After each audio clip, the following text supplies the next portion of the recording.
Hey there, toy collector friends and Star Trek fans alike, in particular Star Trek Discovery fans, as here we have, I'm very thrilled to announce, the USS Nog, the Eisenberg Class NCC 325070, as featured in Star Trek Discovery's Season 4, I believe it is. Could be Season 3. Season 3 or Season 4. Can't remember. It's enough that I have it. It's taken a long time for me to get hold of this particular ship, and I'm really pleased that it's now in the collection.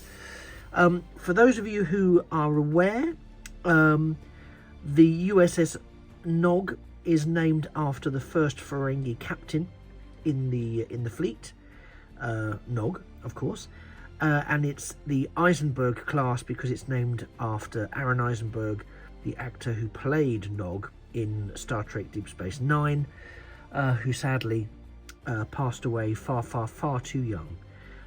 And so is a wonderful tribute.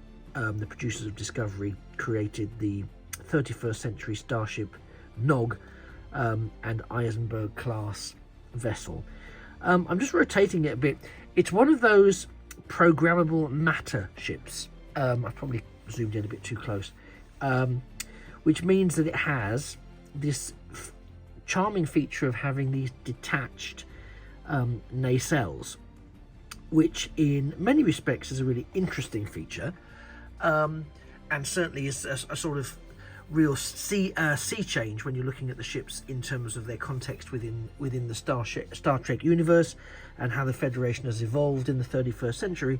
When it comes to the model ships, it's a little trickier, and Eaglemoss really struggled here to I think make them work. I think they've done the best they can through inventive and clever use of the stands in most cases, but you'll see if you look at my Discovery A video and also my USS Voyager J videos, where you can see this programmable matter approach to the nacelles in there as well.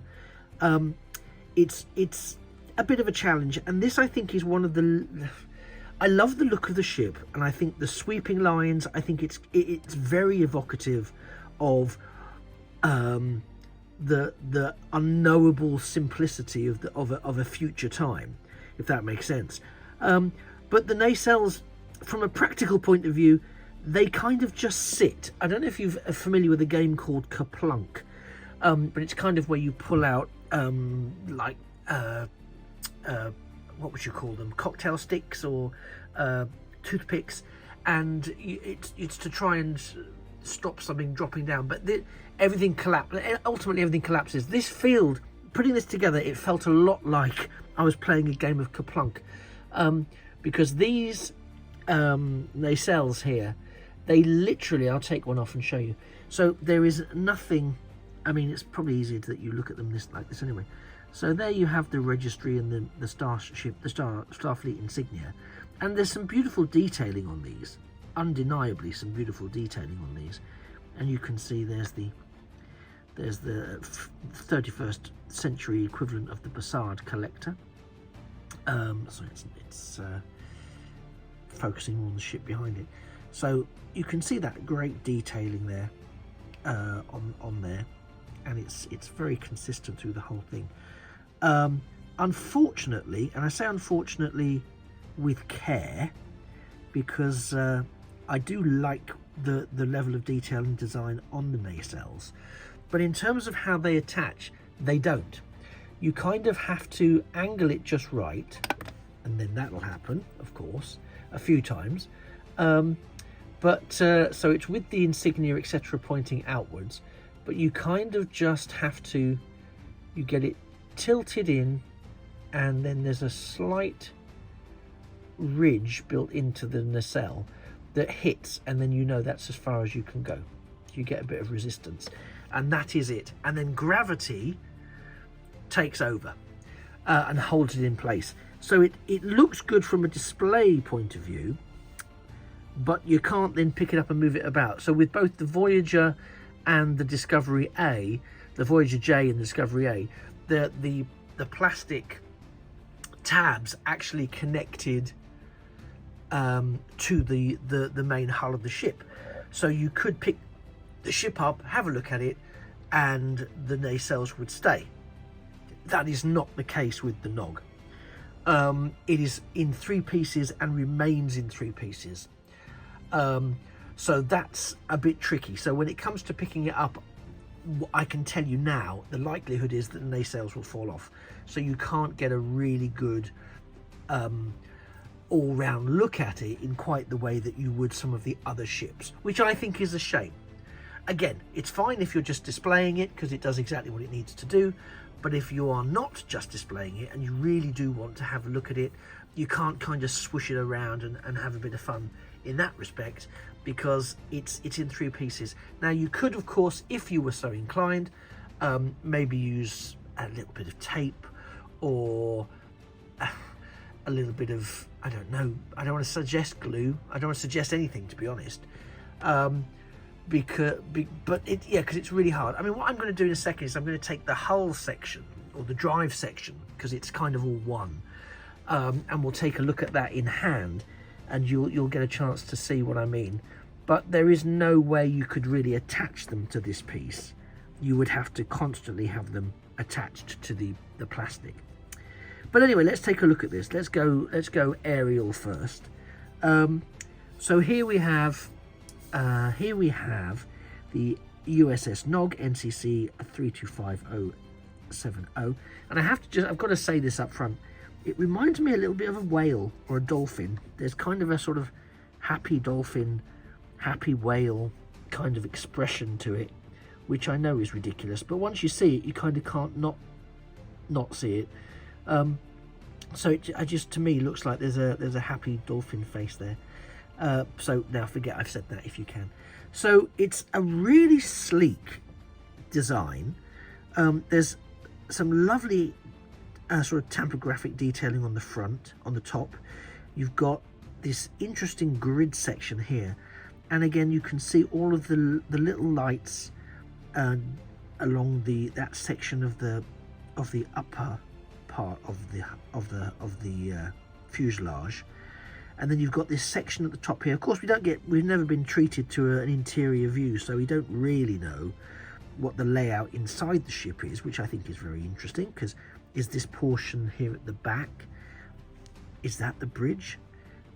Is the bridge tucked here? Is it somewhere over here? I mean, we really just don't know. We really just don't know. And I kind of like that. I kind of like the whole unknowableness of it.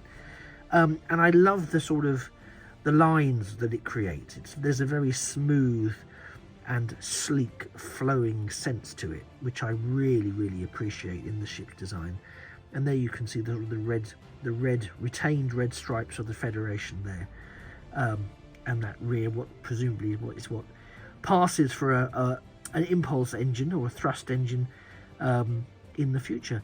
We also have then under here what in sort of 23rd century, 24th century speak would be possibly the drive section, and you can almost see there's a suggestion that maybe that other bit does lift out, so we do still get the separation between what's the pseudo saucer and the rest of it, the sort of drive section, which sort of is also a bit like a trigger, really. But again, there's more of this dark section here with the various lights illuminated through the paintwork. And again, I know sometimes Eaglemoss gets a bit of a bad rep for some of their placement of the lights, but I think this is pretty good on here. You'd be hard pushed from, well, close up, let alone a distance, to say that they're not matched up, because I think there's not much there to match up. They're sort of just the lights are just there on that surface. And what a fantastically lengthy, there you can see United Federation of Planets, USS Nog, etc., as it's this long section at the back, which reminds me of a bit of the Pegasus, the Oberth class, USS Oberth class, with that sort of section at the bottom that tapered out to the back. This is much more extreme version of that, but maybe that's the evolution of the ship of the line, potentially. although of course other than that kind of suggestion there isn't really much else in its favour. There's no portion coming out here, but there is a perhaps a design similarity or an inspiration in there somewhere. I love the way it cuts in there, so it sort of isn't just blocky. I think it's just, I'm trying to think of the most appropriate term, and I think the most appropriate term is fluidity. I think there's a real fluidity to the design, and as I turn it around you can see some of those lights pulled out by the paintwork a little easier and a little better. So this is the ship, you know, and it's very lightweight actually. If there's any die cast at all, I'm not getting a sense of it, I'm not feeling it, so that's very light. I'll tell you what I also like, which isn't always the case, the setup here, this section, which is like, I call it the trigger, actually slides into the molded base unit, so it's actually there's no clips at all for this. There's none of that sort of nonsense. It literally just sort of glides into that plastic holding area there, and as you've seen already, those nacelles just sort of sit there with gravity holding them in place. So again, I think it's a really nice ship. I was very lucky. I was able to pick it up from Master Replicas. Master Replicas is one of the companies that's picked up the stock that was being held in China on behalf of Eaglemoss and Hero Collector, and now they are retailing it currently, whether they still are at the time you're watching this, depending when in the future you're watching it, but certainly at this point, this was one of my purchases from them, and they've just it literally arrived today, so I'm rushing this one out and bumping some other videos for later. But I think it's a really lovely design. I think it does scream future. You can't look at that and go, oh yeah, I can see, yeah, that's totally this, that and the other. I think it does encapsulate that sense of future fun that we've always had in Star Trek starships, I think, more or less. But it does elevate it to that 31st century, a point at which, if you can imagine the rate at which technology is working now and improving and increasing, my goodness me, what would it actually be like in the 31st century? And the programmable matter element is, of course, fascinating to see at play. So I really like it. It's a bit of a cumbersome one in terms of it's thin, but it's lengthy, so you've got to be mindful of that. It is tilted at an angle, so you've got to be mindful about that if you're displaying it with other ships. But I really like it, and so I would heartily recommend you try and get hold of it if you can, from a collection point of view. It does come, as ever, with Star Trek Discovery Starships Collection little magazine, and there's the USS Nog in all its glory on the front there. Eisenberg Class, USS Nog. There's some lovely artwork in there, various angles of the ship. Again, I'm not going to go through everything in the magazine, but there is elements of design information and the future history of the ship, and how it came into being, etc. A little bit of information about how it got named, etc. So there's a lot packed in to this little magazine. I know some people just sort of discard the magazines, and I'll be honest, it isn't my immediate go-to for a read, but I do like to then pull them out and have a bit of a go through them, because I do think they're really interesting, and I mean that quite genuinely. There's quite a lot of really interesting stuff in there. So, magazine and USS Nog, the Eisenberg Class starship from the Futures Federation, seen in Star Trek Discovery. What do we think? Do you think it deserves a slot on your shelf? For me, it's 100% it does. But I can understand if it doesn't float your boat. It isn't going to be everyone's cup of tea, especially with the programmable matter elements around those tricky little nacelles.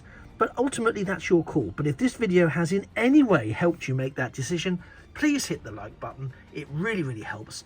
And whilst you're there, why not subscribe to the channel? Because there's going to be more Star Trek starships. There's going to be more Doctor Who stuff, more Star Wars, more Transformers, more Battlestar Galactica, more all sorts of things coming in the near future. So yeah, go on then, hit that subscribe button. You know you want to. I'd like to thank you for being with me for the last 60 and 70 minutes. It's been wonderful having you here, and I know that you could have been doing a lot of other things, so I'm very, very grateful for your time.